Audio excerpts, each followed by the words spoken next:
So here we are at a drum show, live in the ACC in Liverpool.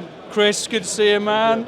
Yeah, one of our very special endorsees, Chris. So you've been using our products for a while, both hearing protection and in-ear monitors. So when did you start using ACS? I think I was using them about 10 years ago, actually. Oh, right. Yeah, I started on the dual drivers.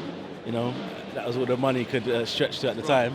Okay. And that was my introduction to the world of monitoring. Right. You know, as I was progressing as a professional musician, I just needed in-ears. So ACS was the one I went to straight. And obviously ours are made from soft silicon, which is slightly different from other manufacturers. I mean, was that something that you wanted? Was that comfort was?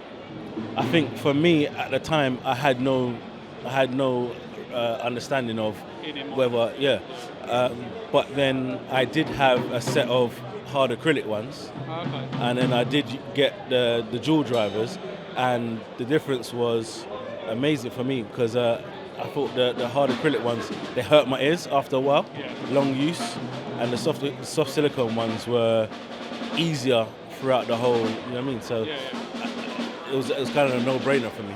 They're much more comfortable because, I mean, as they warm up to your body temperature, they kind of dissolve in, and you know, if you're a singer as well, they will move with the ear canal. Interesting you say about, because we get a lot of people come to us, younger musicians, new bands that are then going out on a tour, and they're saying, right, this tour it's going to be on in-ears or whatever.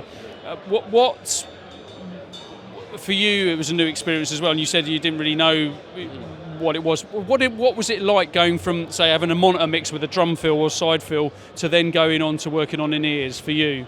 I think the transition was, the good thing was I felt like my drums were now next to me, as opposed to down on the floor.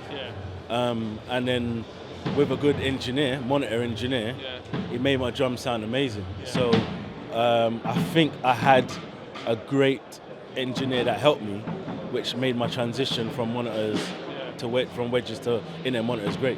So really it was more the monitor mix, you had your own mix, like you say, you felt it was like in your head or really, really with you.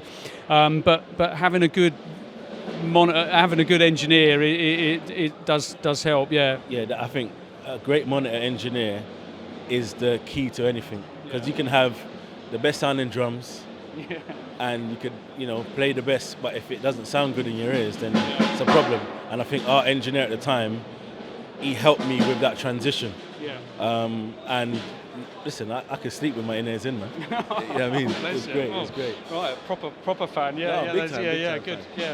Fan. So, and also the other thing about in-ear monitoring is that every gig you get the same mix. Because we all know every stage, every arena sounds slightly different, so you might have to adjust the monitor mix. But every gig, you're going to get the same mix every time. Was that something? Was that a benefit? Yeah, that is also one of the big benefits as well. And also the good thing is, ACS make great in-ears anyway. So I knew that whatever the guys put through it, the in-ears could actually handle it. Yeah, could handle it. Well, ours are all balanced armatures, so they're pro audio product. Recently, we launched a new series of in-ear monitors, which is our ambient series, which is a vented in-ear monitor. One of the problems with a lot of people that use in-ear monitors is they feel that they're shut off. The good thing about them is I don't need to have so much ambient mics. Right. So the engineer was mixing that back in. Yeah. Right, okay, So sometimes I end up playing with one ear in, one ear out. But now with the ambient ones I've got, I have them in both of them in throughout the whole gig, and it just gives me that little sense of not so much underwater, but a little bit more live. Isolated from the experience. And also, I suppose as a drummer, you're sat on top of this acoustic instrument. So you're getting a little bit of the ambience of the drums coming back as well. So cool. Which is good. So I know when your monitor engineer is mixing, he's giving you a mixed sound of your drums, which is always great. But you also want the actual raw sound as well. So it gives that nice balance between. Do you use any other equipment as well? I mean, some drummers use like a vibrating drum stool. What are they called? The fun part. I call it the fun part. Oh, right. Okay. Do you Yeah. So use one of them? So in my setup, I use a drum chair, which is a fun part, and I have a sub as well. Oh, okay. So you can I can feel it. So with the in-ears, I go for the triple drivers, which gives me a great balance of everything. Yeah. Not too much low ends, not too much high. Everything is very well balanced. But then accompanied with the chair and a sub behind, it gives you that definition. And do you have just the kick drum, or do you actually have the bass guitar? You have a little bit of that mixed in there, or is it a bit of an all-round mix that comes through the sub? Or in the sub, I only have bass guitar, floor tom, and kick drum.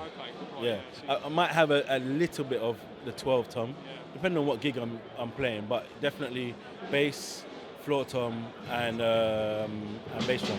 Yeah. Cool. We do, as you know, we do a lot about promoting hearing conservation in education, music education especially, trying to raise awareness to the next generation of music makers. And I know with my daughter learning to play the drums, that I don't want her to end up like me, because I just was ignorant and I just didn't know about that. How much importance do you place on raising awareness to new musicians, especially drummers, about protecting your hearing? Is it something that should be introduced really early when someone starts to play drums?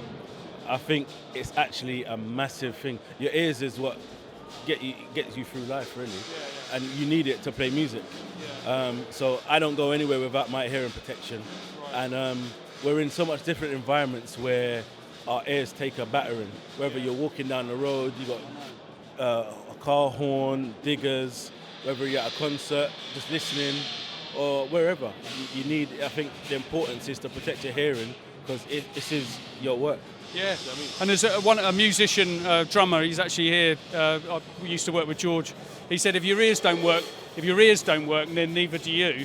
And we're exposed to so much noise anyway, so it's about your dosage. So, it's really, really, really important to raise awareness. Yeah. Well, I think it's almost like eating well. If you keep your body well, then, you know what I mean, your ears are the same. If you keep your ears healthy, then it'll extend your musical career. Yeah, for sure. Yeah, and don't end up like me. With selective hearing. So, what are you up to at the moment, gig-wise? Are you on tour? The festival season's opened up again, which is fantastic. What you got coming up? So at the minute, my diary is literally getting filled up with we've got a load of festivals. I'm working with Aswad at the minute, and Loose Ends. So our summer is looking great. Touch wood, we get to fulfill all the shows. And then also my company, Broadway Entertainment, we're working on a drummers podcast called Behind the Beat, where we interview a load of the UK drummers.